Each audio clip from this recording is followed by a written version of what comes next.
Então, boa noite. Iniciamos a nossa gravação. Novamente quero falar para vocês que sejam muito bem-vindas, né, a esse encontro e bem-vindas porque há alguns dias eu tenho convocado os rapazes dessas turmas e eu ainda estou nesse aguardo. Mas não tem problema, porque a minha próxima viagem aos polos, eu tenho certeza que eu vou ter sucesso.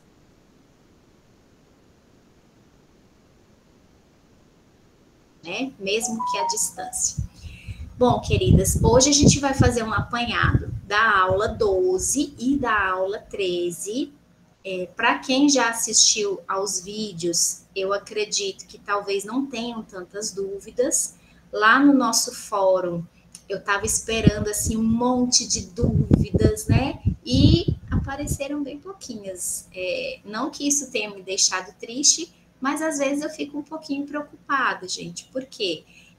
Na aula 12, eu lancei um desafio bem pesadinho para vocês, porque quem teve a curiosidade, a disponibilidade e o compromisso de abrir o texto base da aula 12, viu que ele se refere a um livro que está no nosso planejamento dessa disciplina, né, que é Educação como Prática Corporal, e a gente trouxe, a partir dessa obra, eu tentei trazer para vocês um resumo e também um texto científico que faz uma análise com relação a essa obra.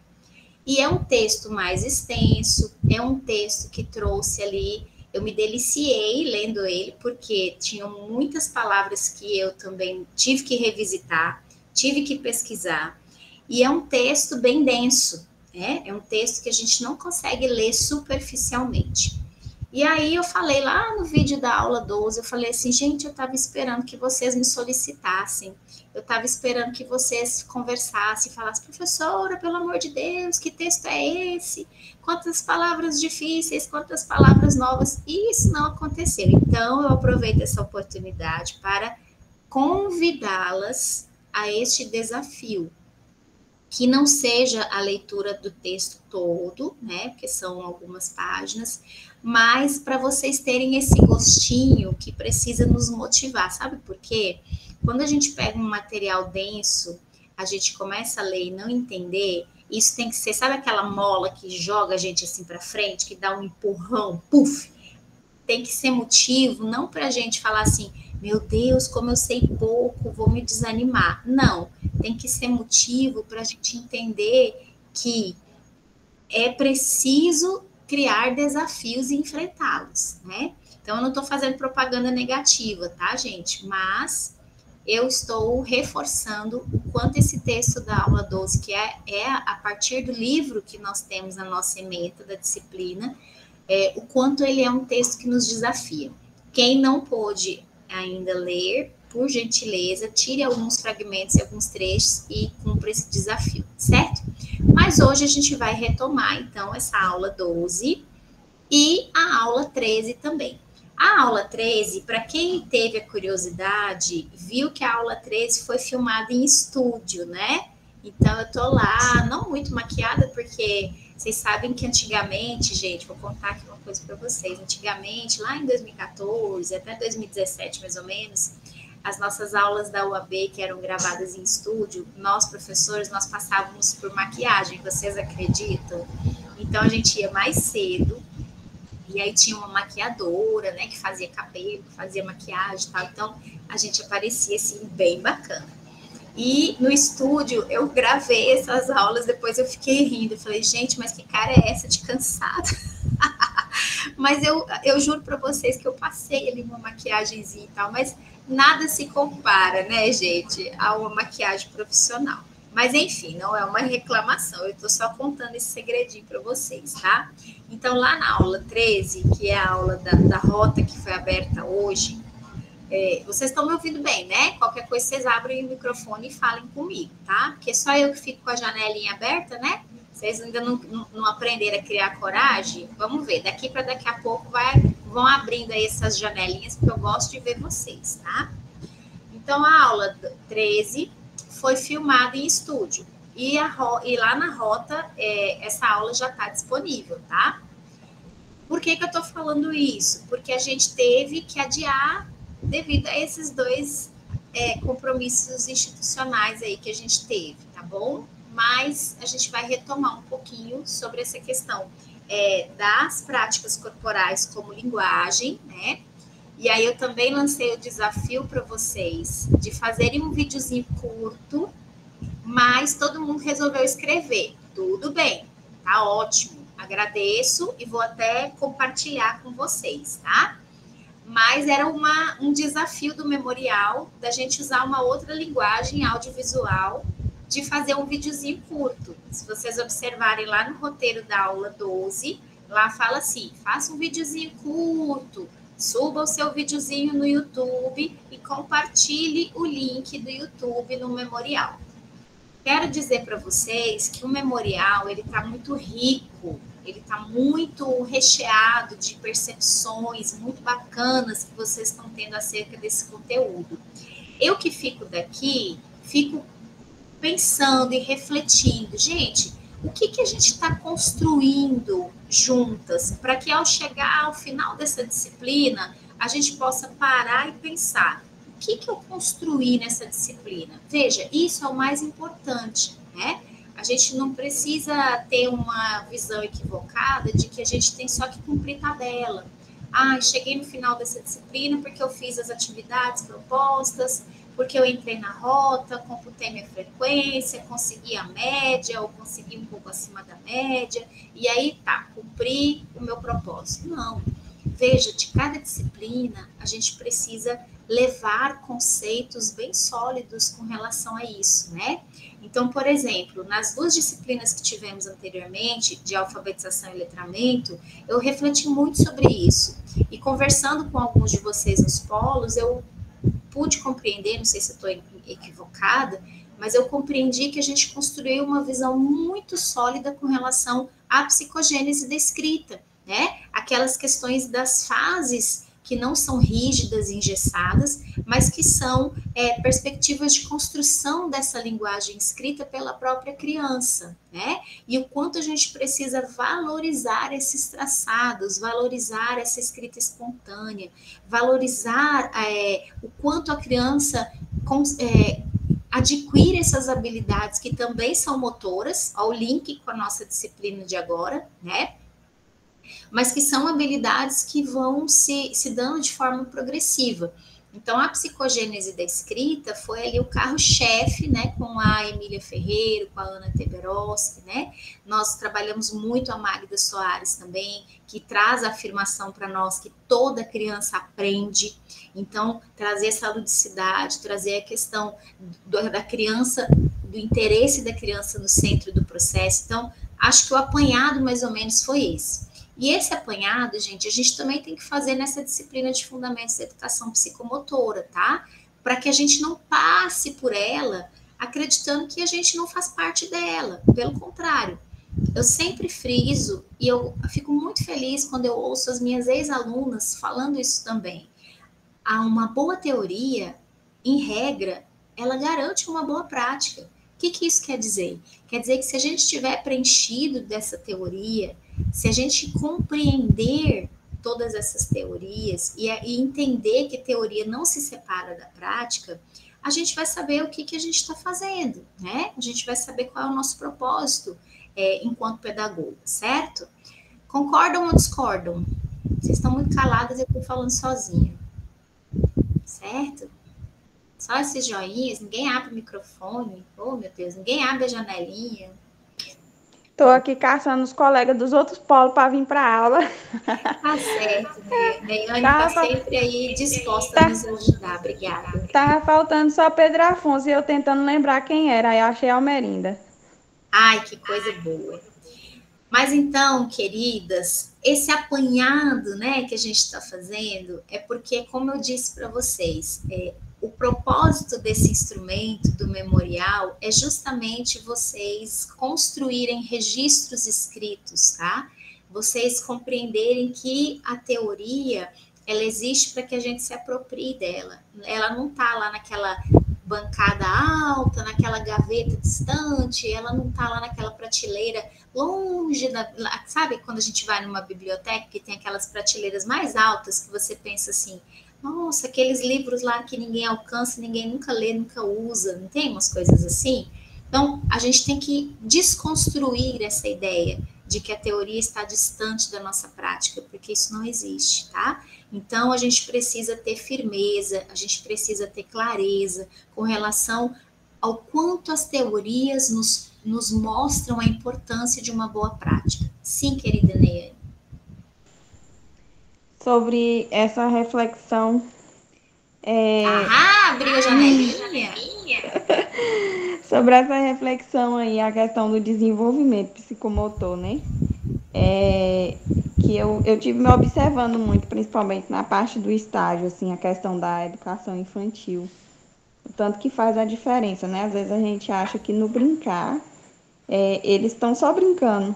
E o tanto que eles desenvolvem, principalmente a questão psicomotora nas atividades que eles fazem, e está desenvolvendo eles futuramente para pegar num lápis, para poder escrever um A, uma letra, um nome, né? Então, assim, acredito que muitas coisas que envolvem a psicomotricidade desenvolve bastante, né? Então, assim, é uma área que é muito importante para essa educação, essa fase da educação, né? E, inclusive, eu acho que a professora só pega as partes principais, assim, da pedagogia, que é fundamental, né? A questão da alfabetização e letramento também, assim, é muito, eu acho que uma da parte principal também da fase do ensino. E é como se fosse também a didática, né? Como a gente dá aula, como a gente fazer a criança aprender, como ela prestar atenção e desenvolver, né? Sim, obrigada, Neyane, pela tua contribuição. E é isso mesmo, gente. Nós precisamos a cada disciplina fazer esse balanço, né? Fazer essa autoanálise, refletir, fazer essa autoavaliação e entender o que eu estou compreendendo e o que eu construí acerca desses conteúdos que estão sendo trabalhados. Então, se a gente chegar ao final dessa disciplina que está se aproximando, né? E a gente conseguir construir essa ideia de que a criança aprende pelo movimento. O movimento é o carro-chefe de todas as demais aprendizagens. Eu preciso estar atento aos saltos de desenvolvimento dessa criança, eu preciso estar atento às propostas que eu planejo, se são propostas que envolvem aspectos psicomotores. Por quê? Porque eu sei que este ser se desenvolve tanto em âmbito psicológico, em âmbito físico, em âmbito emocional, afetivo e cognitivo, né, que é a aprendizagem. Então, essas dimensões todas do ser, elas não se desvinculam. Se a gente chegar lá no final e todo mundo tiver com isso bem claro na mente, eu já estou felicíssima, tá? Mas, como eu disse para vocês, a gente vai dar um passinho a mais, né? Então, eu vou trazer para vocês algumas questões que foram postas, né, nos textos, mas eu preciso também estar ouvindo aí a percepção de vocês, porque a gente que está do lado de cá também vive esse desafio de ter certeza de que as coisas estão fluindo. Então, nós vencemos essa primeira etapa. Quem conseguiu assistir a aula 12, o vídeo que eu mandei para vocês, viu que eu frisei muito para a gente ter clareza com relação às nomenclaturas, né? Porque as nomenclaturas que se assemelham muito, né, gente? Então, a gente vê que vários autores, eles se voltam a descrever essas fases de desenvolvimento, né? E é claro que você não precisa pensar assim, nossa, mas será que eu vou decorar tudo isso? Será que não? A gente talvez não decore item por item, tá? Mas a gente precisa saber que existe, né? Precisa saber a diferença entre esses autores, precisa saber que os autores existem, né? Então, principalmente nas fases de desenvolvimento que a gente trouxe Valon, algumas pessoas não lembravam, né? Mas, por exemplo, Valon, o que eu tenho que tirar de Valon? A Valon, o carro-chefe dele é a afetividade, né? Então, quando eu tiver uma questão aí, em qualquer situação que eu estiver vivenciando, quando você se deparar com as questões como a gente tinha na prova, que você consegue perceber a questão da afetividade bem nítida, é Valon, né? Então, Valon é considerado aí o precursor de trazer a psicomotricidade para dentro da educação. Por quê? Antigamente era uma área muito desenvolvida em termos de estudo na medicina, né? Depois, quando veio para a educação, se restringia muito na educação física e nos campos de estágio. Talvez vocês percebam que alguns profissionais ainda acham que trabalhar a psicomotricidade é só do professor de educação física e, na verdade, cabe a todo pedagogo da educação infantil, cabe a todo professor da segunda infância também. A gente está falando de criança, né? Já falei em alguns momentos, é bom a gente relembrar. Criança é até que idade, gente? Conforme o Estatuto da Criança e do Adolescente? 7, 12, né? 12. Isso. Então, conforme o ECA, quando a gente fala criança, a gente está falando até os 12 anos, né? Então, eu não estou falando só do professor de educação infantil, estou falando também de anos iniciais e eu estou falando de uma criança que tem direito a ser criança até os 12 anos, né? Agora, nesse semestre, a gente tem um foco muito específico na educação infantil, né? E aí, na educação infantil, a gente tem também uma classificação desses grupos etários. Lembram que a cada aula, às vezes, eu vou trazendo para que esteja claro para vocês também? Então, nós temos 3 grupos etários que estão divididos na educação infantil para a gente poder compreender a BNCC. Lembram? Quais são esses 3 grupos etários? O primeiro deles são os bebês, não é isso? Vocês estão vendo isso lá com a professora Priscila também, não estão? Sim. Então, o primeiro grupo etário dos bebês até 1 ano, né? O segundo grupo etário que está lá na BNCC, qual que é? Hã? De 1 ano aos 3. Isso, de 1 ano a 3. Mas qual é a nomenclatura? Crianças bem pequenas, não é isso? E depois de 4 e 5 anos, crianças pequenas. Isso a gente precisa ter clareza, porque vocês vão se deparar com isso nos planejamentos de ensino dos professores também, né? Nos planejamentos de aula.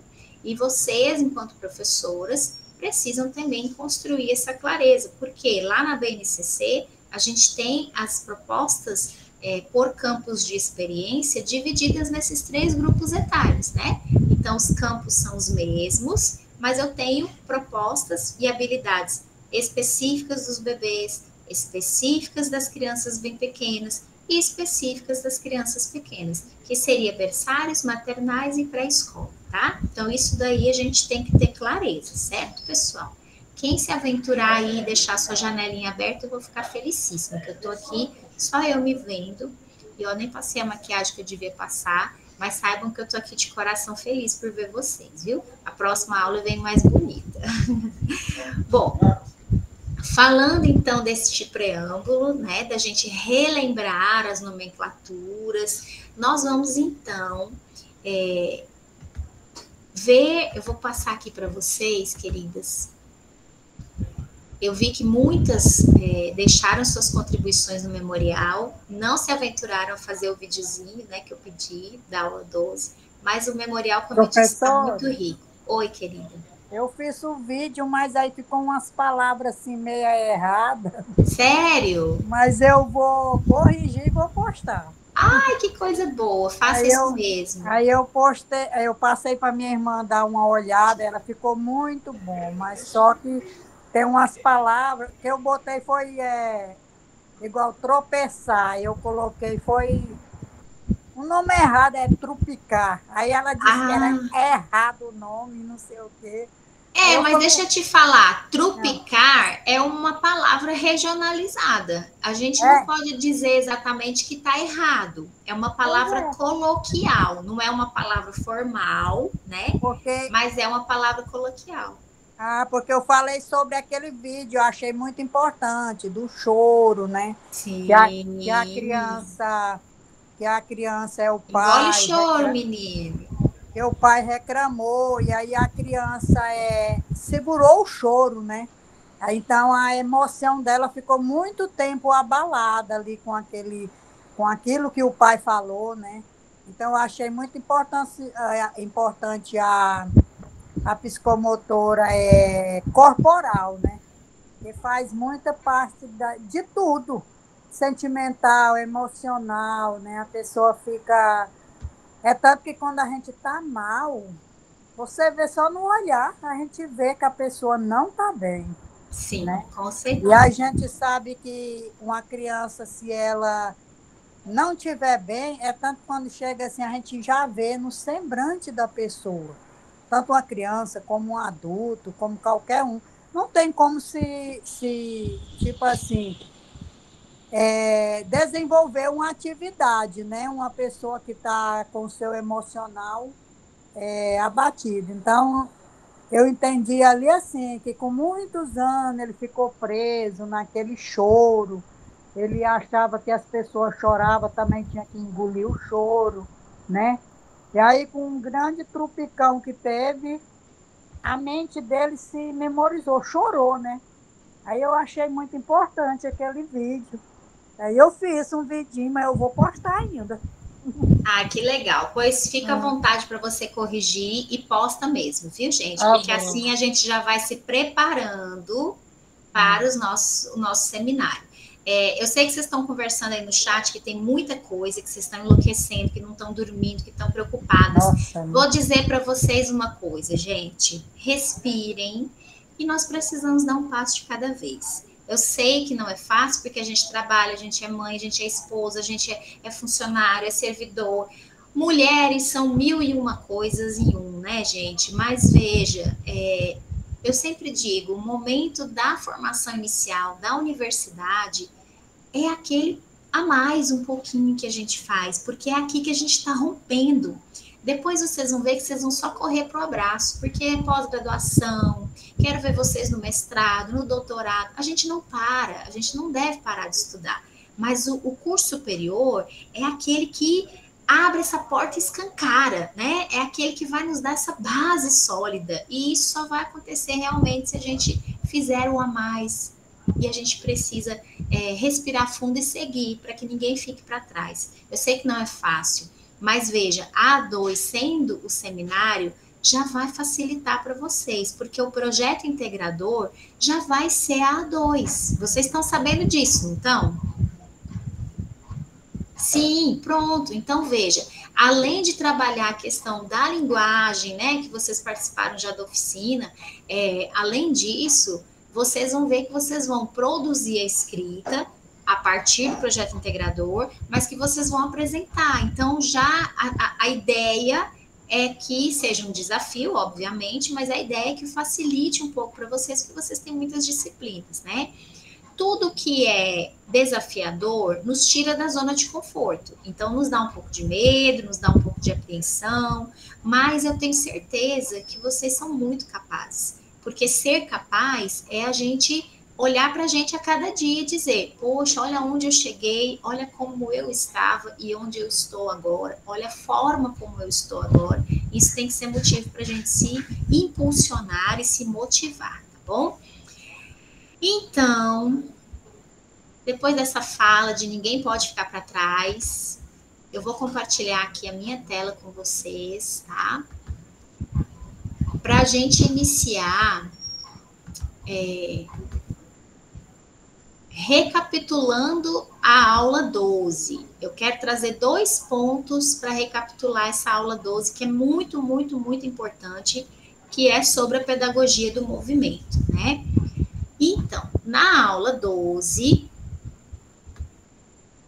nós vimos lá esse texto, e aí o desafio era para que vocês pensassem sobre aquela pergunta, né? O que eu entendo como prática sobre práticas corporais enquanto linguagem de existência? E aí eu trouxe para vocês a contribuição da Lucilene lá no memorial. Muitas de vocês postaram, fiquei muito feliz. Como eu disse para vocês, o memorial está sendo um espaço muito rico de compartilhamento. Eu estou assim, feliz mesmo, viu, gente? Estou muito feliz. E aí, para resumir essa etapa da aula 12, eu trouxe aqui a fala da Lucilene, tá?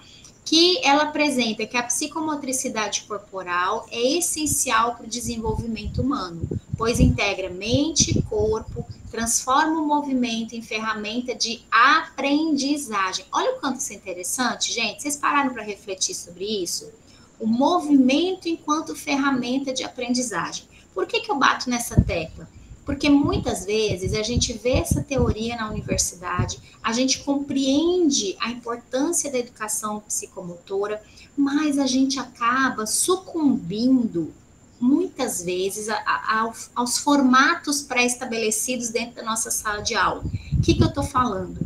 Muitas vezes a gente sabe que o movimento é importante, mas quando a gente às vezes vai para a sala de aula ou vê a prática de outros profissionais, a gente quer que essa criança passe ali 4 horas ou mais do que isso nas escolas integrais, sentada, ouvindo, reproduzindo, sem ter momento de expressividade, sem ter momento de movimento. Este corpo vai se engessando. E isso causa muitas e muitas dificuldades, quanto à participação, quanto ao engajamento, dificuldades de interpretação, dificuldades cognitivas, porque muitas e muitas crianças que não aprendem têm lacunas lá nas questões dos fundamentos psicomotores, né? E que vocês precisam lembrar desses fundamentos, ou seja, para a gente estar observando.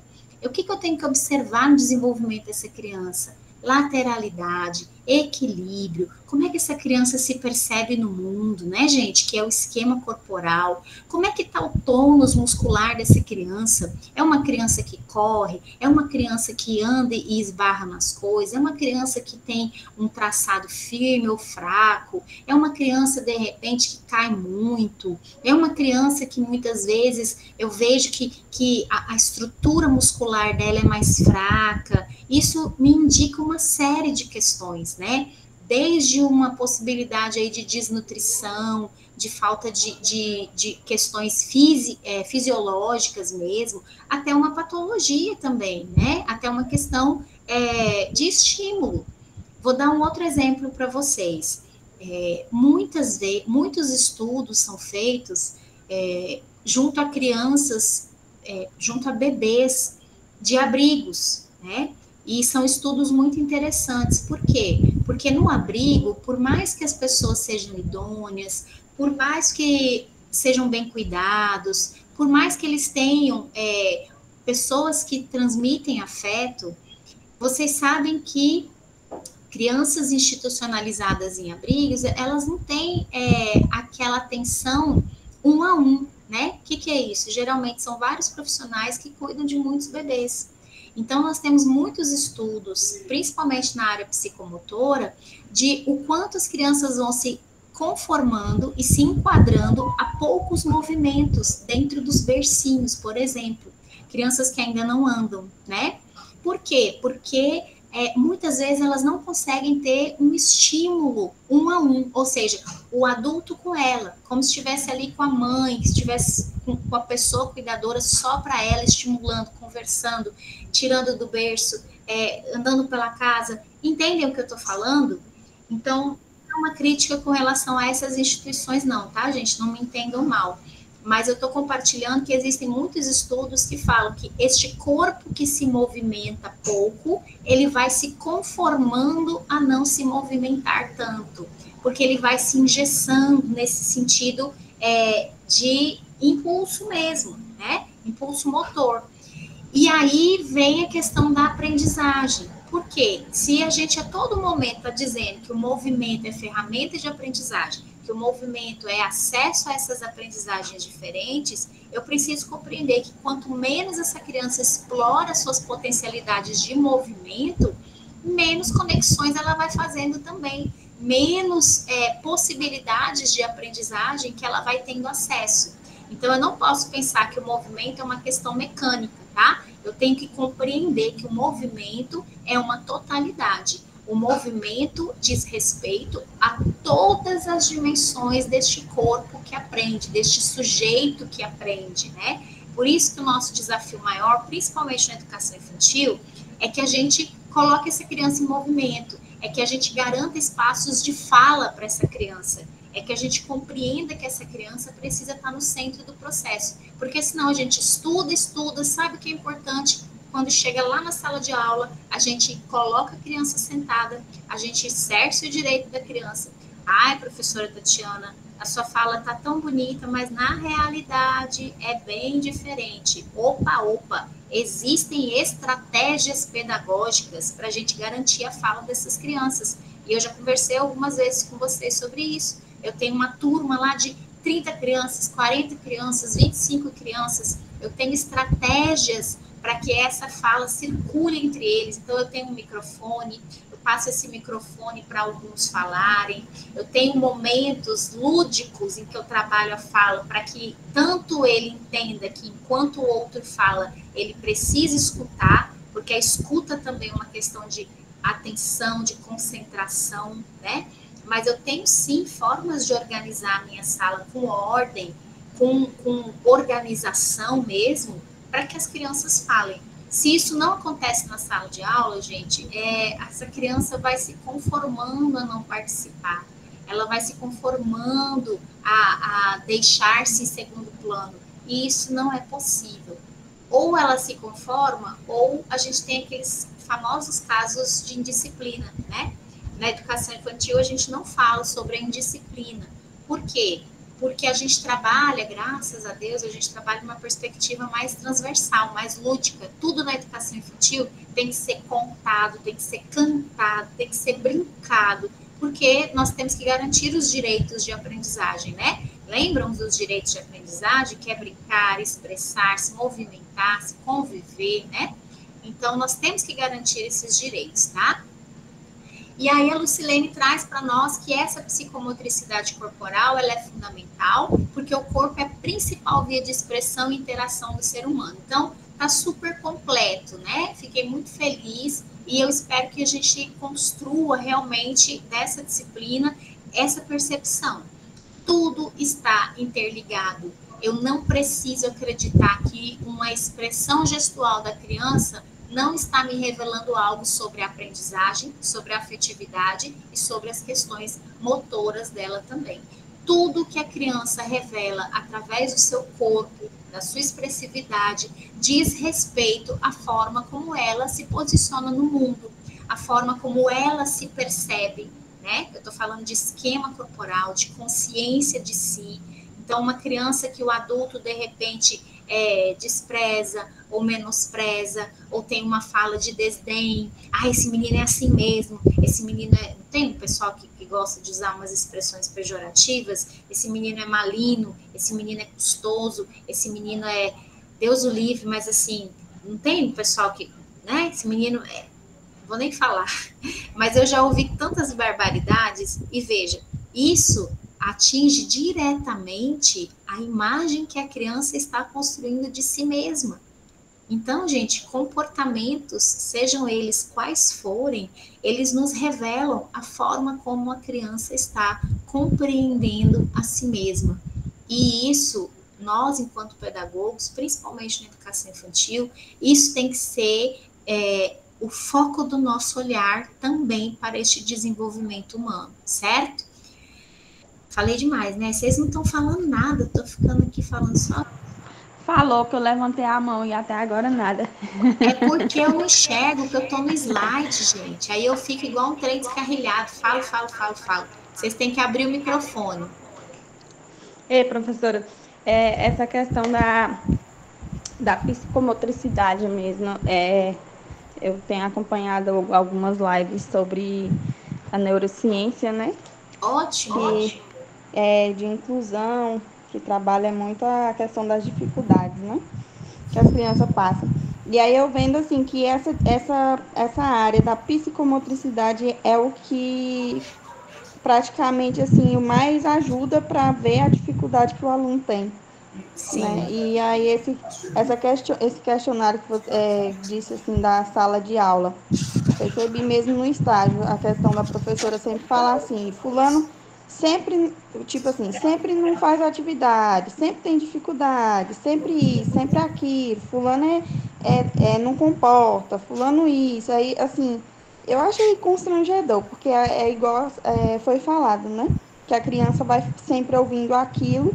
Eu acho assim que seria uma forma da pessoa do professor chegar e ter uma forma diferente de abordar a criança, né? De sim, conversar com ela, ou você tá tendo dificuldade assim e tal, não ficar expondo para todos os colegas. E aí eu vejo assim, como as crianças são pequenas, ela tem a questão de autoridade, né? Eles respeitam, ficam calados e tal, mas assim, isso afeta o psicológico da criança, né? E é uma área assim que eu acredito que todos os professores deviam sempre estar atualizando, né? Ainda sim. mais porque hoje está tendo muitas dificuldades surgindo, assim, coisas que ainda estão sendo estudadas e sempre vem tendo novidades, né? E como você falou, a psicomotricidade, ela tanto é uma área que revela algumas dificuldades ou deficiências, porque vocês sabem que dificuldade de aprendizagem é uma coisa, né? E problemas de aprendizagem são outras coisas, né? Então, nós temos dificuldades e nós temos outras questões patológicas. Então, existem certas dificuldades que estão vinculadas à questão psicomotora, né? E essa construção de si, que é crucial nessa etapa da primeira infância, né? Que a gente fala primeira infância até os 6 anos de idade, de construção da personalidade dessa criança, essa etapa ela é fundamental para todo o desenvolvimento humano desse indivíduo. Então, eu já falei algumas vezes também, aquele adulto que de repente tem dificuldades de se posicionar socialmente ou num grupo, dificuldades de convívio, dificuldades de expressão, dificuldades muitas vezes, né, de compreender os seus próprios limites e de lidar com os limites do outro.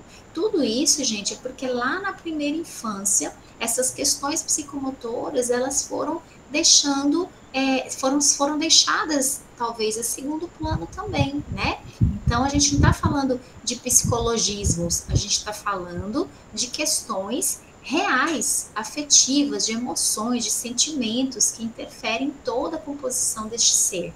Eu estou no slide, eu não vejo quem levanta a mão, tá? Eu ouvi um barulho aí. Vocês Eu, podem de abrir o novo. microfone. Sobre essa questão do desenvolvimento. Presenciei, né? A questão assim com a criança de 2 anos, pessoal próximo. Aí eu vi comentário assim, nossa, o filho de fulano tem 2 anos, não anda direito, não fala. Aí eu fui presenciando mais perto, né? Aí eu percebendo como que ele era criado, era mais no colo, não deixava o menino andar, era sempre em cima da criança o tempo todo. E aí eu vendo, né? E praticamente pegando a prática do que a gente está estudando. A criança, quando ela não é liberta para poder descobrir, ela não desenvolve, né? E é tanto que agora ela mudou de convivência, assim, né? Que morava em outra cidade, ficava com uma avó, a avó materna. Agora está com a avó paterna. Ele está sendo criado totalmente diferente. O menino já está desenvolvendo. Ele Olha já aí. está andando bem melhor, as perninhas bem mais firmes, né? Ele não está conversando, mas já está começando a gugunar. Então, assim, a gente percebe na prática como que acontece a questão do desenvolver, né? Sim, ótimo você compartilhar isso, porque aí chega no segundo ponto, né? Que o primeiro ponto é isso, que a educação psicomotora nos revela essas dificuldades que precisam de intervenção. O segundo ponto é justamente a gente não parar no diagnóstico. Nós não fazemos um diagnóstico de situação, mas quando eu falo diagnóstico é no sentido da gente ter esse olhar apurado para perceber esses saltos de desenvolvimento. Então, o segundo ponto da educação psicomotora é a importância da intervenção. Lembra que nós já tivemos essa aula também sobre a avaliação e a intervenção? Eu preciso estar atento e atenta a este desenvolvimento. Então, aos 2 anos de idade. É uma criança que anda pouco, que fala pouco. Veja, ela está perdendo esses saltos que já deveriam ter acontecido. Eu tenho que olhar para o ambiente, eu tenho que olhar para o convívio, mas eu tenho também que perceber que pode ter algo além que precisa de uma intervenção terapêutica, né? Então, eu, enquanto profissional da educação, eu estou atento a esse desenvolvimento, porque eu brinco que a criança tem que ser um foguete. Foguete, ele sobe, né? Então, a criança tem que ir construindo essas habilidades de forma progressiva. Ela não pode estar estacionada, ela não pode estar sem me demonstrar que esse desenvolvimento ele está acontecendo. Porque a gente não tem que patologizar as coisas todas. Essa criança então tem uma deficiência, essa criança não, pode não ter, né, gente? Mas a gente tem que ter esse olhar atento. Por quê? A psicomotricidade nos revela um ponto importantíssimo, que é da estimulação precoce. Quanto mais cedo eu estimulo essa criança, mais ela tem condições de adquirir habilidades para aprendizagens diferentes. Então, igual eu estava falando, um bebê que está lá no berço e que pouco se movimenta, que pouco tem contato com o solo, que pouco tem contato com outros materiais, que pouco explora suas próprias condições fisiológicas, né? Porque um bebê, por exemplo, que está em contato com o chão o tempo todo, ele está aqui, ó, trabalhando a questão cervical, ele está trabalhando o seu tônus muscular, ele está se fortalecendo. Inclusive, vocês podem pesquisar, vocês vão ver que tem uma série de estudos que falam da importância da gente deixar os bebês no chão. Quando eu falo no chão, é claro que em cima dos tatames, né, em tapetes que sejam seguros, mas deixá-los desde recém-nascidos, vocês acreditam? Tem muito estudo científico nessa perspectiva. Nasceu, já está no chão. Por quê? Porque ali ele está explorando as suas possibilidades corporais, né? Então, é muito importante que a gente perceba que quanto mais a gente trabalha as questões psicomotoras, mais ele adquire habilidades que são essenciais. É claro que tudo isso vai auxiliando para um processo de alfabetização, como a Leane falou, né, para ele chegar lá, para pegar no lápis, para ele traçar as letras, e não só o traçado, né, gente, mas a gente viu já em outras aulas, por exemplo, para eu escrever, uma letra não vem depois da outra, eu não estou trabalhando essa questão da discriminação visual, eu não estou trabalhando a questão de sequência, eu não estou trabalhando a questão do ordenamento. Então, como é que eu sei que a letra não está lá em cima e a outra não está embaixo, que vem uma depois da outra? Porque eu estou trabalhando todas essas questões de percepção visual, de percepção motora na escrita, né? De percepção do que vem antes, o que vem depois. E tudo isso é fundamento psicomotor, né? A criança que está lá na educação infantil, pulando, saltando, vamos saltar antes da bola, depois da bola. Então, o antes e o depois, eles são conceitos muito incorporados nessas expressões que são utilizados para as escritas também. Então, quando a gente para e pensa nisso tudo, não é uma coisa assim maravilhosa? Vocês não acham que isso é maravilhoso? De vocês compreenderem que é na educação infantil que esse sujeito está se desenvolvendo com a nossa mediação, com o nosso auxílio, né? Com a nossa ajuda, a gente está ali para estimular. Então, a educação psicomotora, ela tanto nos revela as dificuldades que este corpo pode estar enfrentando, quanto ao desenvolvimento, quanto ela se volta às questões preventivas, né? Às questões de estímulo também, certo? Se alguém quiser falar, abre o microfone, que eu não estou enxergando vocês agora, tá? Professora, a questão desse desenvolver mesmo, eu fui prova, né? Quando meu filho foi para a creche. Ele foi ainda pequeno, a questão da fralda, a questão de comer sozinho, a questão de socializar, tudo. Nossa, eu percebi, assim, o tanto que ele desenvolveu. né? Sim. É assim, eu ainda não tinha estudado a questão desse desenvolvimento na creche, mas eu observava assim a forma dele aprender, igual foi na alfabetização, né? E letramento que eu até comentei, que assim, eu percebi também a diferença que eles não estavam estudando aquele babé, bobu igual antigamente. E o meu filho aprendeu a ler que eu não sei nem como foi, que eu não tive aquele acompanhamento que eu tive quando eu aprendi a ler, né? E ele desenvolveu, parece que bem mais fácil. Que Então, bom. assim, é incrível quando você vê a diferença, né? Sim. E você veja, com certeza, nós adultos não vamos conseguir mensurar exatamente a quantidade de conexões que essas crianças fizeram para chegar até este momento, né, de compreender essa finalidade da escrita. Mas a gente sabe que é uma série de habilidades adquiridas e uma série de conexões mentais, neurais que são feitas até que a gente consiga se apropriar desse código escrito, né? Então, vocês estão percebendo que a todo momento a gente volta lá na alfabetização e letramento e volta para a psicomotricidade, né? Por quê? Porque são coisas que não se separam, gente. É impossível a gente pensar em aprendizagem sem pensar no próprio corpo, né? Então, esse corpo, ele tem que estar, é como se fosse uma engrenagem de um reloginho, não é? Não sei se vocês já viram um relógio por dentro, mas essa engrenagem, assim, ó, é uma coisinha encaixada com a outra, encaixada com a outra, que movimenta a outra, que vai daqui, que vai dali. Então, é uma engrenagem mesmo, tá? E aí, ainda sobre a aula 12, né, que está falando sobre essas práticas corporais enquanto linguagem de existência. O que é isso? Este ser existe porque este corpo está no mundo e se expressa e constrói as suas formas de habitar este mundo, tá? Então, é por isso que isso é tão importante, que é uma linguagem da existência mesmo, como os autores nos trazem, né? Nós trabalhamos lá o João Batista Freire e o Alcides José, que falam muito sobre isso, sobre essa questão das práticas corporais. E aí a Dulcilene falou para a gente lá no fórum, que eu achei bem bacana também, eu trouxe para compartilhar, que as práticas corporais são formas de o corpo expressar sentimentos e emoções, mesmo sem palavras. E aí ela trouxe, como a colega já citou também, o vídeo, né, do menino que engoliu o choro. O intuito da gente trazer, de eu colocar esse vídeo para vocês, foi justamente da gente tentar compreender a importância de olhar para aquilo que não se enxerga, tá? Como é olhar para aquilo que não se enxerga?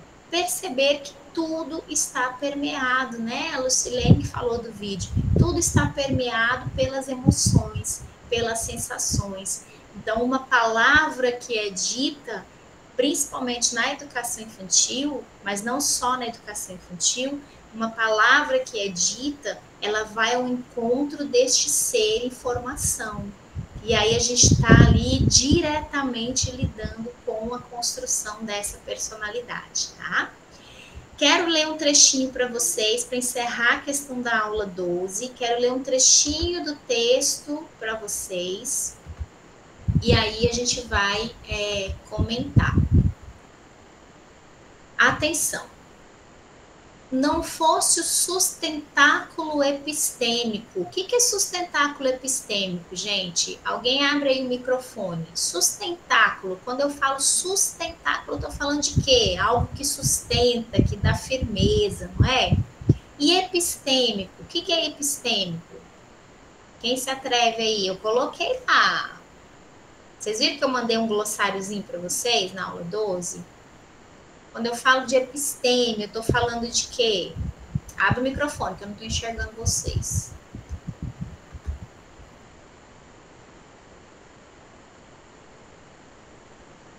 Ninguém se atreve? Ai, coragem, meu povo. Alguma coisa que em relação ao conhecimento, à experiência, Isso. ao intelectual, conectivo. Ótimo. Sempre que a gente encontrar essa palavra episteme, eu estou falando de conhecimento. Epistemologia, construção de conhecimento, né? Então, os autores nos trazem que é o sustentáculo epistêmico, ou seja, este corpo é a sustentação de construção destas aprendizagens, tá? Olha que bacana, né? E aí eles falam o seguinte, que as práticas corporais são formativas, ou seja, tudo aquilo que eu proponho junto às minhas crianças em âmbito de movimento, eu estou atuando na formação de habilidades, aquisição de habilidades, formação total deste ser, tá? Então, por isso que eles frisam tanto a questão das práticas corporais enquanto linguagem da própria existência, do próprio sujeito. E aí eles colocam que o que baliza esses preceitos? Preceitos que são balizados. O que é isso, gente? Preceitos é algo que é posto, não é? Então, os preceitos eu posso associar também com conceitos. E balizados, quem é que dirige? Quem é que já fez uma baliza? Já fizeram baliza? Alguém aqui já fez baliza para passar na prova de direção? Não. Lucilene, já dirige, Lucilene? Tem carteira de motorista? Laurinda? Marquiana? Eu já. Pronto, então vocês vão saber me dizer o que é fazer baliza, gente? Baliza é... Peraí. Ter noção de espaço. É estacionar o carro entre Estacionar. Lucilene fechou o microfone, não te ouvi. um espaço que corresponde entre um carro e outro. É isso. Então, a baliza é justamente isso, é eu conseguir ocupar este espaço de uma forma precisa, não é isso? De uma forma adequada. Então, quando os autores colocam lá que esses preceitos balizam, quer dizer isso, que eles ajudam a esta compreensão, a ocupar estes conceitos, tá? Então, vocês vejam que a gente tem que ir associando essas palavras e compreendendo que muitas delas a gente até conhece, né? Então, não se esmoreçam de pegar um texto e, de repente, ter palavras que vocês ainda não conhecem. É assim que a gente vai ampliando o nosso vocabulário e eu insisto sempre nessa prática com vocês. E aí, para encerrar, os autores trazem que todos esses preceitos, né, eles são balizados, ou seja, eles são norteados, tá? Por respeito mútuo, reciprocidade, ou seja, aquilo que eu oferto, eu também recebo de volta, aquela condição do professor enquanto aprendiz também. Por que isso? Porque se eu estou trabalhando junto com a minha criança da educação infantil, eu também aprendo com ela, né? Eu não estou ali só ensinando, eu estou construindo conceitos junto com essa criança. É por isso que a gente bate nessa tecla, a criança tem que ser o centro desse processo, porque ela traz uma bagagem consigo.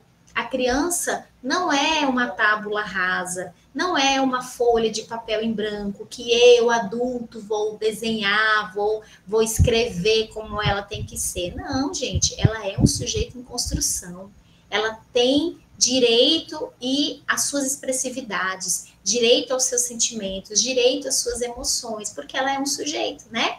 Eu jamais falaria, por exemplo, com a Lucilene, do jeito que muitas vezes adultos falam com uma criança. Por quê? Porque entre adultos a gente compreende que o adulto tem vez, tem voz, tem direitos, não é assim? E às vezes com a criança a gente ignora. Por quê? Se ela é um ser humano, é um sujeito como o outro qualquer, tem seus direitos, tem seus deveres, mas numa etapa geracional diferente da nossa. Então, essa visão de respeito às infâncias, a gente precisa construir, tá? Entender que a criança tem suas potencialidades, tem suas capacidades e precisa ser respeitada dentro das suas possibilidades do seu momento geracional, né? Então, muitas vezes, olhar para um bebê em desenvolvimento tem que ser motivo para eu compreender que ele tem uma série de potencialidades e capacidades e que ele está ali atento a tudo, porque por mais que de repente é um bebê que ainda não caminhe, que não fale, mas ele está interagindo ao modo dele,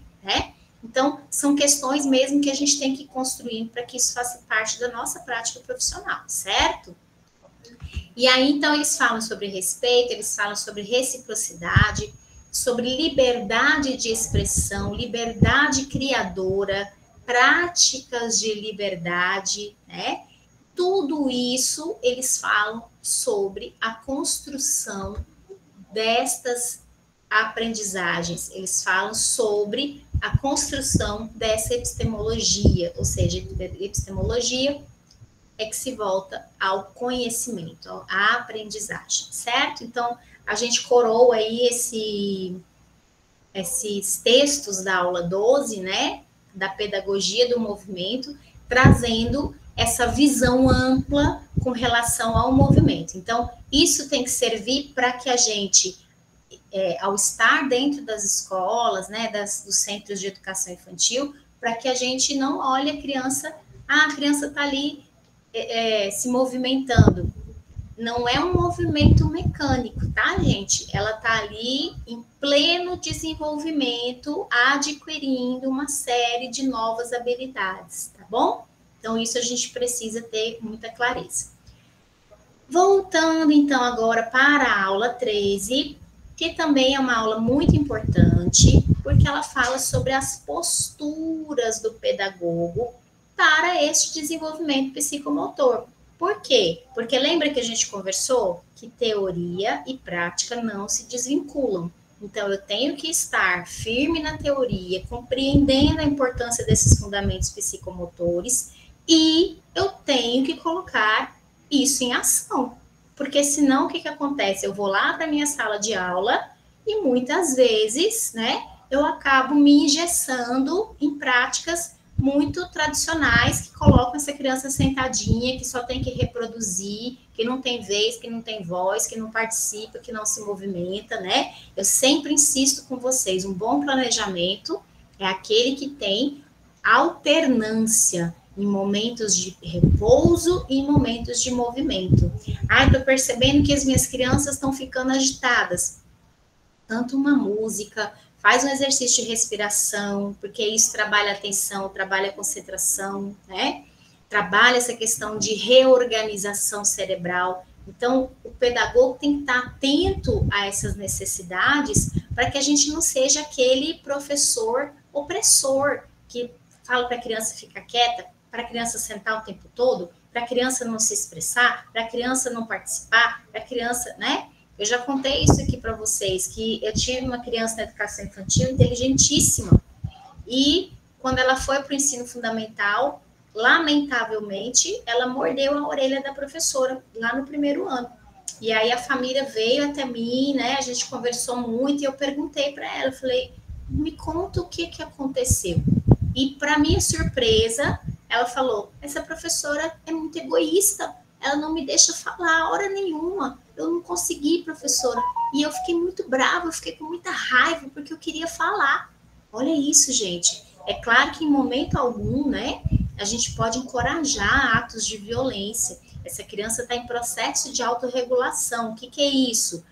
Nós temos no nosso cérebro, principalmente aqui, né, no córtex frontal, nós temos possibilidade, controle inibitório. O que é isso? Possibilidade de não reagir de forma impulsiva, de forma agressiva diante de algumas situações, mas isso se desenvolve na criança com o passar do tempo, né?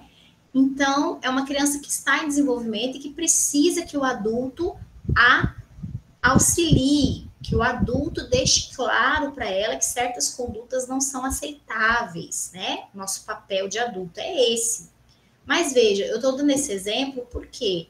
Porque são crianças muito inteligentes, crianças que têm potencial, crianças que têm capacidade e que querem ser ouvidas. Então, a gente precisa entender que a gente precisa caminhar junto com as nossas crianças e não estar em um patamar acima e colocá-las como seres incapazes que não deveriam participar de nada, somente aceitar de nós essas informações que já foram pré-estabelecidas. Então, eu espero muito que vocês, pedagogos, vocês tenham esse olhar sensível para a infância mesmo, e quando vocês estiverem lá na prática profissional de vocês, vocês respeitem muito as crianças de vocês, tá? Porque são pessoas que têm grande potencial, são pessoas que estão em desenvolvimento, que precisam da nossa mediação, mas que nos ensinam muito, certo? Não percam isso de vista. E aí, lá na aula 13, a gente fala sobre isso, essas posturas do pedagogo. Um pedagogo que compreende a importância da educação psicomotora, como é que ele age? O que vocês acham? Como é que age um pedagogo que entende essa importância? No caso, ele vai interferir de acordo com a necessidade de cada aluno, né? Não sei se eu entendi bem a pergunta. Porque, tipo assim, se um aluno ele é pouco participativo, ele vai colocar numa atividade ou numa ação ali que vai chamar aquele aluno para participar, de forma que não fique ninguém de fora.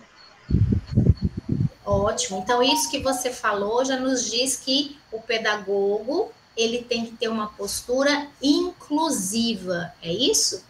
Inclusão não é somente voltada ao público da educação especial, né, gente? Qual que é o público da educação especial? Lembra aí comigo. Hã? Pessoas que têm deficiência física, não é? Transtorno do espectro autista, superdotação ou altas habilidades, né? Então, eu tenho um público específico da educação especial, mas quando eu falo educação inclusiva, eu estou falando de todas as pessoas, eu estou falando de equidade. Eu gosto de dar esse exemplo, por exemplo, tem gente que fala, mas professora, o que é equidade? Eu não sei se vocês já viram na internet, tem uma figura bem legal, que são 3 crianças tentando assistir um jogo de futebol no estádio. E aí um tá em cima do caixote, vocês já viram, não é legal? Isso explica de uma forma visual muito legal essa questão da equidade. Um tá em cima do caixote, o outro é mais alto, não precisava da caixa, né? E o outro, ele recebeu ajuda de alguma outra coisa. E aí, quando você pensa em equidade, é você tirar esse muro, tirar essa grade, para que todos eles tenham o mesmo acesso. Não precise da caixa, não precise da ajuda, não precise, né, do apoio. Mas não no sentido de que o adulto não interfere, no sentido de mediação, de ajudar, de estimular, de propor, né? Isso mesmo, a Diana está falando, o pedagogo tem que intervir, é isso mesmo. A gente não tem que ter esse olhar só, eu tô vendo que o problema tá ali. Não, eu intervenho. E quando eu penso em educação psicomotora preventiva, é isso, tá, gente? Eu compreender que quanto mais propostas psicomotoras eu trabalhe, mais essas habilidades vão ser desenvolvidas. Então, quais são os fundamentos psicomotores que a gente tem que compreender? É trabalhar muito a questão do tônus muscular. Como é que eu faço isso, professora? Muitas propostas de movimento, de saltar, de correr, de pular, de virar estátua, de brincar, de ter obstáculos, né? Com música, com a arte de uma forma geral, né? Trabalhar o equilíbrio, a lateralidade, porque eu estou ajudando esse cérebro a estabelecer essa dominância. Lembra que a gente falou que o cérebro vai estabelecer uma dominância de hemisfério direito e hemisfério esquerdo, que tem lá o seu conjunto de habilidades que vão predominar, mas que está em desenvolvimento, né? Então, esse esquema corporal, ou seja, essa consciência de si mesmo, né? Eu até dei um exemplo em outras aulas, eu faço aula de canto, e tem alguns exercícios, por exemplo, que você tem que localizar o palato e o céu, né, que é o céu da boca, e tem que colocar a língua em determinados lugares da boca, e tem hora que, vocês acreditam que eu me perco? Eu falo, gente, mas onde mesmo que está a minha língua? O que é isso, né? É percepção corporal, é muito interessante, né? Mas a gente vai compreendendo o quanto a gente é global, porque muitas questões, muitos conceitos e fundamentos, às vezes não foram bem trabalhados na nossa infância. E isso reflete na nossa vida como um todo, né? Então, isso é muito interessante para a gente perceber, tá? E aí, eu vou projetar aqui para vocês o que esse texto da aula 13, né?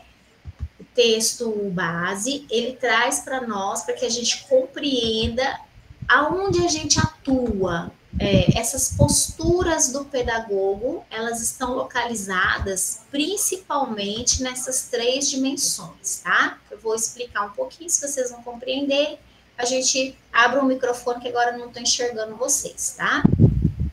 Então, compreender que esses elementos psicomotores que eu acabei de falar, eles estão dentro dessas 3 dimensões. Multicomponencial. O que é isso, gente? Isso quer dizer que nós temos várias áreas do conhecimento que, de forma sistêmica, de forma juntinha, integrada, elas explicam a psicomotricidade. Lembra que eu falei para vocês que a gente bebe de várias fontes? A gente, na pedagogia, a gente bebe na fonte da psicologia, na fonte da filosofia, na fonte da medicina, né? A gente bebe em várias, da psicologia, como eu disse, várias fontes. Então, ele é multicomponencial, por quê? Porque não se trata só de uma explicação fisiológica da aprendizagem, tá? Então, são várias áreas do conhecimento que se voltam para a compreensão da psicomotricidade.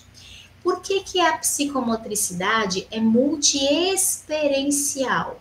Por quê? Porque eu estou compreendendo que tudo que este ser humano faz está interrelacionado, faz parte de todas as dimensões que ele vive, dimensões psíquicas, dimensões sociais. O que é isso? É de convívio, né?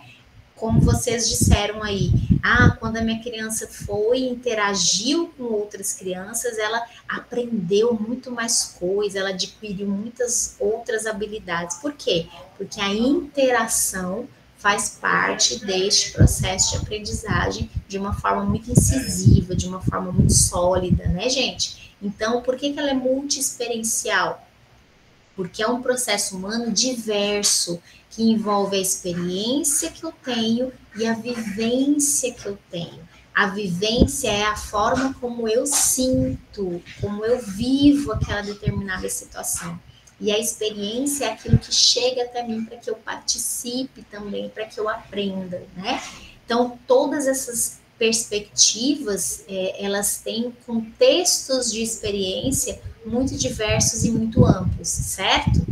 E ela é multicontextual, ou seja, envolve contextos diferentes. A criança está se desenvolvendo em termos psicomotores, não só dentro da minha sala de aula, não só dentro da escola, mas ela está se desenvolvendo em convívio no seu contexto familiar, no seu contexto de cultura, no contexto de educação, no contexto de convívio comunitário que ela tem, nos ambientes em que ela frequenta, né? Então, é multicontextual, é uma mesma criança, mas que vivencia contextos múltiplos, diversos, diferentes, certo? Isso fica, eu não estou enxergando vocês, mas vocês abrem o microfone. Isso fica claro, gente, para nós? Sim ou não? Fica, professora. Ai, que coisa boa. Então, compreender a psicomotricidade multicomponencial, ou seja, ela é explicada por várias áreas do conhecimento, multiexperiencial, ou seja, este indivíduo tem uma série de experiências e vivências muito diferentes e que compõem essas habilidades todas que ele vai adquirindo também, e multicontextual, porque essa criança é uma mesma criança, mas está vivendo em diferentes contextos. Então, eu não posso acreditar que ela vai aprender só dentro da escola, porque está tudo interligado, né? Interligado escola, família, comunidade, ambientes em que essa criança passa. Isso, gente, é muito, muito importante, porque o nosso compromisso social enquanto pedagogos também é trabalhar com as famílias. Professora, mas eu não vou salvar o mundo. Sim, com certeza, você não vai salvar o mundo.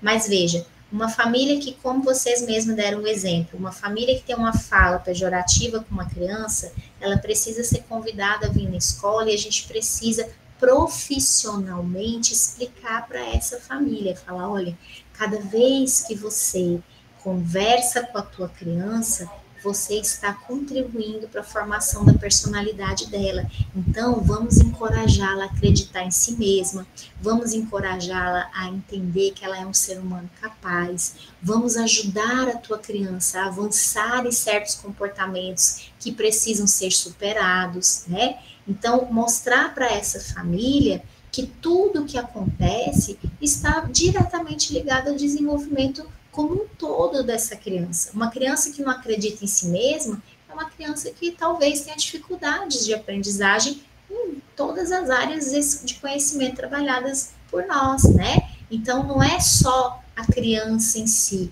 mas é todo o contexto de vida dessa criança também. Certo, gente?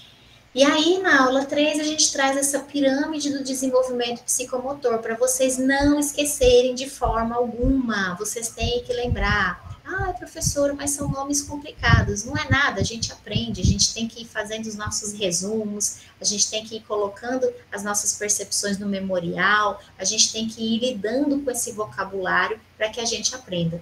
Praxia, vocês sabem que é coordenação, né? Lembra que eu já falei isso? Então, praxia motora, é coordenação motora, que eu tenho a praxia fina, movimentos precisos, movimentos dos pequenos músculos, né? Praxia global, que é aquele movimento dos grandes músculos, geralmente superiores, inferiores, braços, pernas, né? O espaço temporal, ou seja, a percepção que a criança vai tendo enquanto espaço, enquanto tempo, perceber que o tempo passa de forma sequencial. Ai, professora, mas como que a gente faz isso? Trabalhando a rotina pessoal, né? A criança tem que ter uma rotina para que ela compreenda, por exemplo, que sempre que ela chega, eu vou ter, por exemplo, o momento de conversa, a roda de conversa, a contação de história. Depois eu vou ter a brincadeira coletiva, depois eu vou ter o lanche, depois eu vou ter o parque, depois eu vou ter o jantar, depois eu vou guardar os brinquedos, depois a mamãe chega e eu vou embora. Então, isso faz parte da rotina, isso ajuda a criança a localizar-se neste espaço e compreender a passagem do tempo, né? Noção corporal, que é que a gente conversou muito agora, né? Que é essa percepção de si, lateralidade, que também é essa questão de dominância do cérebro, equilíbrio, que não é só uma questão mecânica, mas o equilíbrio é aquela questão de o corpo se movimentar e ter finalidades para isso. Então, uma criança, por exemplo, que não tem um equilíbrio motor, ela está nos dizendo que ela precisa ser trabalhada em todos os outros aspectos. Coordenação motora, questão de espaço, noção corporal, lateralidade. Então, veja, tudo isso, gente, está interligado, tá? Então, se eu, pedagogo, tenho um olhar sensível com relação a isso tem que estar dentro do meu planejamento. Eu preciso, para desenvolver determinado fundamento, eu preciso trabalhar todos os outros. Por quê? Porque tudo está interligado. Lá na aula 13 tem um resuminho para a gente poder lembrar também, né? Tanto da coordenação, alguns marcos de desenvolvimento, que eu não vou falar para vocês, que eu sei que vocês vão estudar depois com calma, tá? Mas tem aí um resuminho de todo este textinho que está lá proposto como texto base da nossa aula. Vocês estavam vendo a minha tela? Sim. Tava, né? Professora? Falei demais e não perguntei se estava tudo bem vendo a tela. Ô, Jesus, mas que bom. Professora? Sim, minha amada, sim, pode falar. O vídeo é para postar na aula 12, né? O vídeo é para o memorial da aula 12. E agora, para encerrar essa nossa aula, que já são quase 9 horas, eu vou falar um pouquinho para vocês. Gente, eu converso demais, eu queria tanto ouvir vocês também um pouquinho. Antes de eu encerrar, eu quero ouvir umas 2 pessoas que vão me dizer o que foi bom na aula de hoje. Mas deixa eu só falar mais um pouquinho. A pessoa que quer ouvir, mas quer falar, né? Atenção, quero só explicar para vocês a proposta avaliativa da aula 13. Vocês sabem que o nosso memorial, ele é uma proposta de consolidação da aprendizagem, né? O que é isso? Quanto mais eu estudo, quanto mais eu escrevo, quanto mais eu registro, quanto mais eu elaboro esse pensamento, mais a gente aprende, certo, gente? vocês não são as mesmas pessoas de quando vocês iniciaram esse curso de pedagogia, né? Muita coisa a gente aprendeu, mas isso exige estudo, leitura, registro, produção, né? Ok.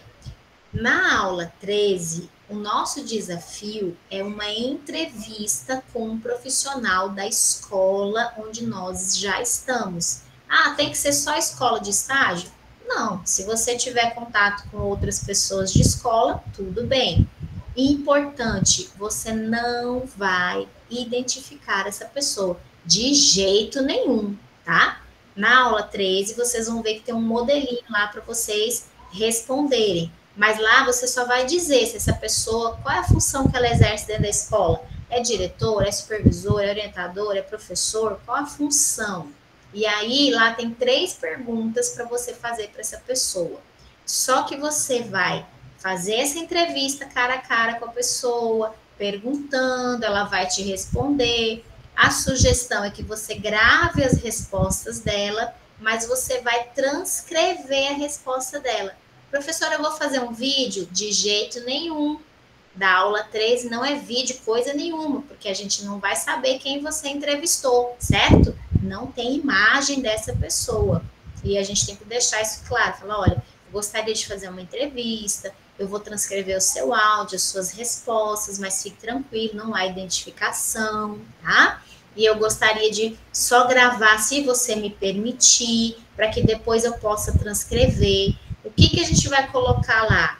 Um arquivo em PDF, eu vou digitar essas respostas para cada pergunta e vou colocar o arquivo em PDF. Gente, essa atividade avaliativa vale 2 pontos, tá?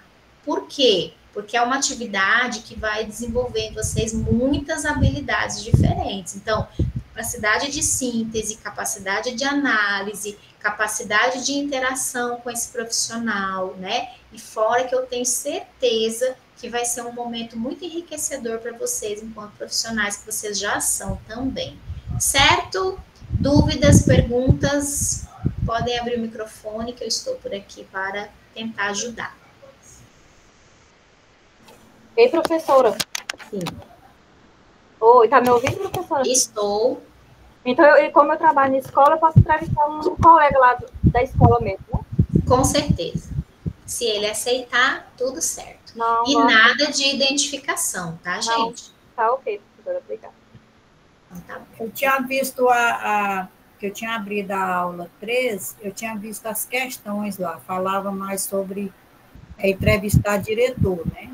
Mas Isso. Pode ser professor também. Isso, eu coloquei lá algumas funções. Pode ser diretor, professor, supervisor, orientador, não tem problema não. Pois para mim tá fácil, eu tenho 2 professoras na família. Maravilha. E aí, gente, uma coisa importante, né? Vocês vão perceber como que esse profissional considera o brincar. Qual é o lugar que esse brincar ocupa na educação psicomotora? Como é que esse profissional acredita que a educação psicomotora interfere no desenvolvimento dessa criança? E veja, nós estamos aqui estudando, mas de repente você se depara com um profissional que vai falar assim: olha, eu acredito que a educação psicomotora não vai influir, não vai interferir. Eu duvido que um profissional fale isso, mas pode ser que ele fale. E você não está lá para julgar e nem para corrigi-lo, né? Então, você vai registrar a resposta dele. A sugestão é que você grave e depois você transcreva, né? Quem tem aí um domínio tecnológico, vou dar uma dica para vocês. O próprio Drive do Google, do Gmail, ele faz essas transcrições. Então, se vocês quiserem transcrever com a tecnologia, fiquem à vontade também, tá? Quando vocês abrem o documento editável mesmo, o documento do Word lá no Google Drive, ele tem um microfonezinho lá em cima, e aí você, por exemplo, coloca a gravação do seu celular lá pertinho dele, e aí naquele documento que ele abre lá do Word, na folha em branco, o que o computador vai ouvindo, ele mesmo já vai escrevendo. E aí algumas palavrinhas ficam um pouco erradas, né? Mas depois você volta e vai corrigindo. É uma ideia da gente fazer essa transcrição. ou você pode fazer no modelo mais tradicional mesmo, de ir ouvindo, pausando, registrando, que dá um pouquinho mais de trabalho, mas isso aí vai deixar o cérebro de vocês, ó, tinindo. Isso aí vai ajudar a gente e muito, viu? Fiquem bem tranquilas, porque a gente vai dar um salto aí no nosso cérebro. A gente precisa estimular. O cérebro da gente é igual o músculo do braço, ó. Quanto mais a gente treina, mais forte a gente fica, certo? Professora, Sim. o vídeo, ele vai ser mesmo só para a gente transcrever, né? Não precisa a gente postar nada. A aula 12 que eu tinha feito a proposta para a gente fazer um videozinho para o memorial, tá? Mas é um vídeo de consolidação da aprendizagem. Vocês sabem que não é avaliativo, né? Mas eu gosto muito de trabalhar com vocês na perspectiva de que a gente não aprende porque vale nota. A gente aprende porque a gente está em formação profissional, né? Então, agora, da aula 13 não é vídeo, é gravar o áudio, né? Não precisa fazer vídeo, não, porque a gente não quer identificar a pessoa. A aula 13 é só gravar as respostas, porque talvez a gente não consiga a pessoa ir falando e a gente vai registrando rapidão. Às vezes perde alguma palavrinha, né? Então, a ideia é vocês gravarem o áudio e aí vocês vão fazendo essa transcrição, porque lá vocês viram que tem 3 perguntas e vocês vão colocar as 3 respostas e mandar essa atividade em PDF. E essa atividade vai compor a nota de vocês em 2 pontinhos. Certo, meus amores? Se a pessoa permitir, né? Porque eu já fui fazer um estágio, a pessoa não me permitiu. Se a pessoa permitir. Aí, se a pessoa falar assim, eu não quero, não, você pode me mandar essas perguntas e eu respondo e te devolvo? Veja, a ideia é que você esteja em interação com essa pessoa, tá? Então, se a pessoa não quer, escolhe outra pessoa. Se ela não quer gravar, você fala, não tem problema, mas você pode ir falando pausadamente para eu ir anotando? É você que vai anotar, não é a pessoa que vai escrever com a letra dela, não. É você que vai anotar o que ela for falando, certo? Porque eu tô treinando a habilidade em vocês, não é na outra pessoa que eu quero, não. Entendido, certo, pessoal? Ai. Muito bem, meus amores. Então, se ninguém tem nenhuma pergunta, eu vou escolher aqui no chat 2 pessoas para me dizerem o que foi bom na aula de hoje e o que precisa melhorar, tá bom? Pode ser?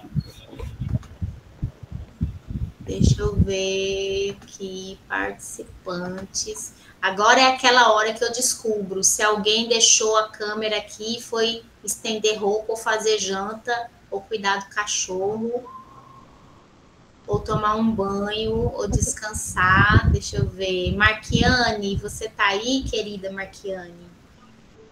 Oi, professora, boa noite. Estou por aqui, sim. Boa noite, gata. Me fale o que foi bom e o que tem que melhorar.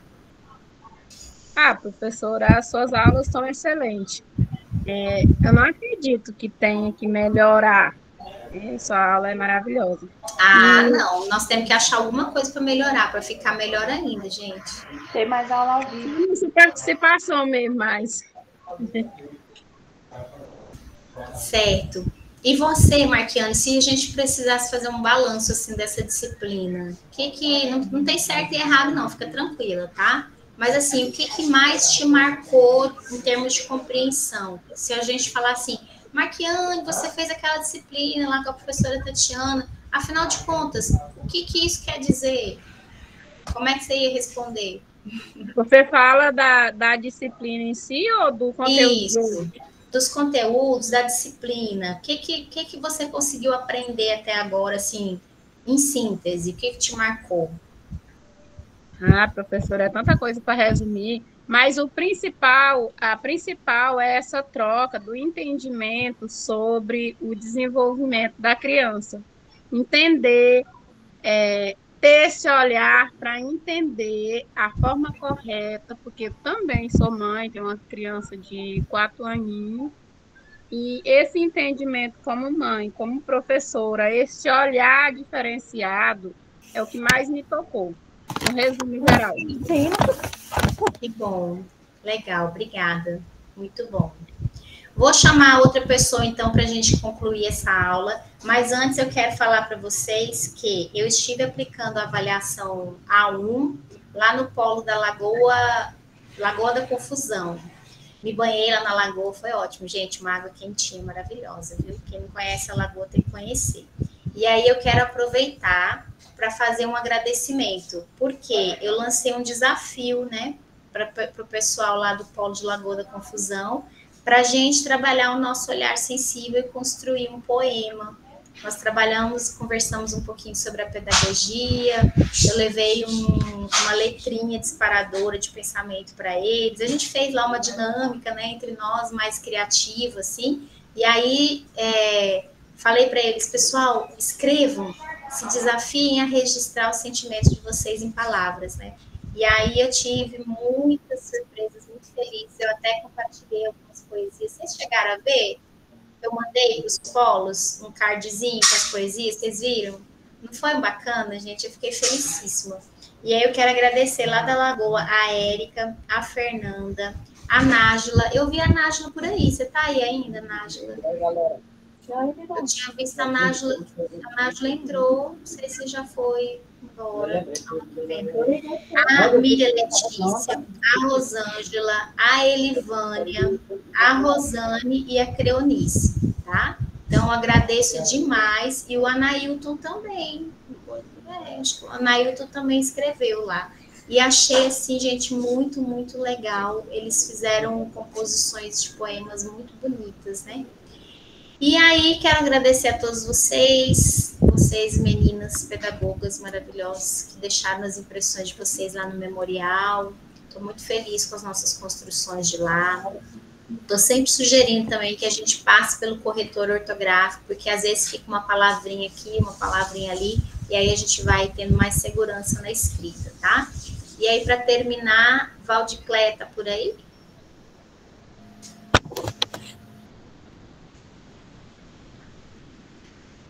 Tá por aí, Valdicléia? Você pode abrir o microfone? Você consegue abrir o microfone para falar com a gente? Sim? Oi, professor. Oi, querida. Boa noite. Para a gente encerrar com a sua participação na aula de hoje, você pode dizer para nós o que foi bom dessa aula? O que te marcou? O que você conseguiu compreender? Eu comecei a estagiar agora, eu estou amando muito a educação. Eu não escolhi a educação me escolheu. Eu estou amando as crianças é muito carinhosa. E toda a vida eu trabalhei na educação, tenho 2 filhos que eu acompanhei, e hoje eles estão me dando força também. Agora, eles que chegou a vez de me dar força, professor. Eu estou aí. Que maravilha, fico feliz de te ouvir. E com relação à disciplina, tem alguma coisa assim que te chamou a atenção? Alguma coisa que você consegue relembrar? Daquilo que a gente conversou hoje também, se você quiser falar.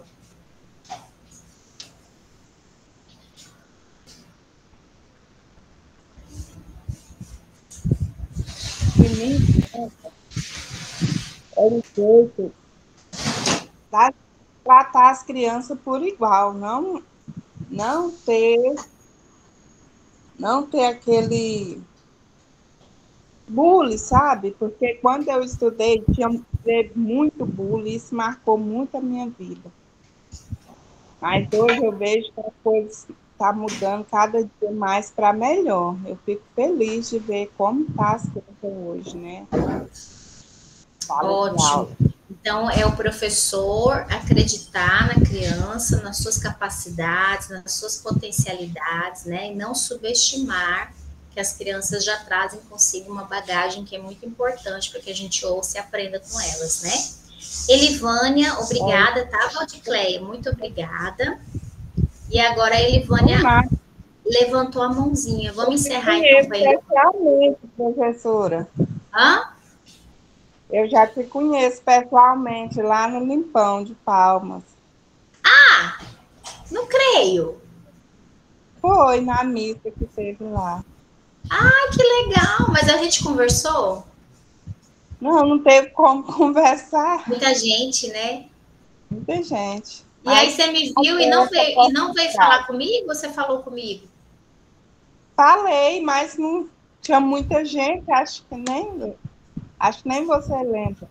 Ah, meu Deus, pois olha, você me perdoa, porque a minha cabeça também não é assim daquelas melhores, não. Mas vocês me vendo na rua, vocês me chamem, até porque vocês ficam com a câmera fechada, aí tem umas que eu conheço o rostinho, assim, se eu passar eu vou saber, mas outras não, né?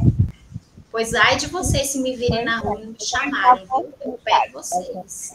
Vocês podem me chamar para me abraçar e me cumprimentar e a gente conversar. Que legal, Valdiclé. Pois vindo em Palmas, você entra em contato para a gente se ver, viu? Tá bom. Um abraço, tá bom. Tudo bom. Beijo, querida. Obrigada. Elivânia, pode abrir o microfone e a gente vai encerrar com a fala da Elivânia. Boa noite, professora. Era só para pedir 1000 desculpas, porque botei meu celular para carregar, achando que não tinha aula. Quando foi 9h35 que eles avisaram. Então, eu tenho que assistir amanhã tudo de novo para entender a atividade. Só tá bom, pedir coração. Desculpa aí, viu? Pode ficar tranquila. E que bom que você chegou. Que coisa boa. Eu já fiz o agradecimento aqui do seu poema também, viu? Fique sabendo que eu já fiz esse agradecimento aqui perante todas as colegas, tá? E aí depois você assiste a aula, não tem problema não, que eu expliquei a proposta dessa aula de número 13, certo?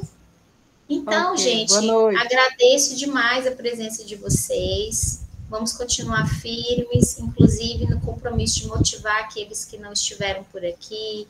Formem nos polos grupos de estudo, marquem um dia para que de repente vocês assistam às aulas juntos, para que vocês façam as propostas, as atividades juntos também.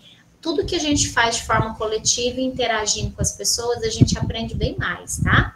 Então vocês explorem aí os espaços do polo e tentem se fortalecer enquanto grupo também, que estão aí no ensino superior, tá certo? E o que mais vocês precisarem, forem lembrando as dúvidas que surgirem, a gente vai conversando lá nos nossos fóruns também. Mas eu estou muito feliz com vocês e eu espero que a gente continue essa caminhada de construção desses conhecimentos, para que a gente adquira essas novas aprendizagens, lembrando que a gente pode se desafiar a cada dia. Certo, queridas? Então fiquem bem, se cuidem, e um beijo no coração e até a próxima. Nós não vamos ter alteração no cronograma, vocês podem seguir agora aquele cronogramazinho que a gente passou para a nossa próxima aula síncrona, tá bom? Certo? Então, um beijo, fiquem bem e bom descanso, boa noite. Obrigada por compartilharem comigo, eu amei a aula de hoje, tá bom?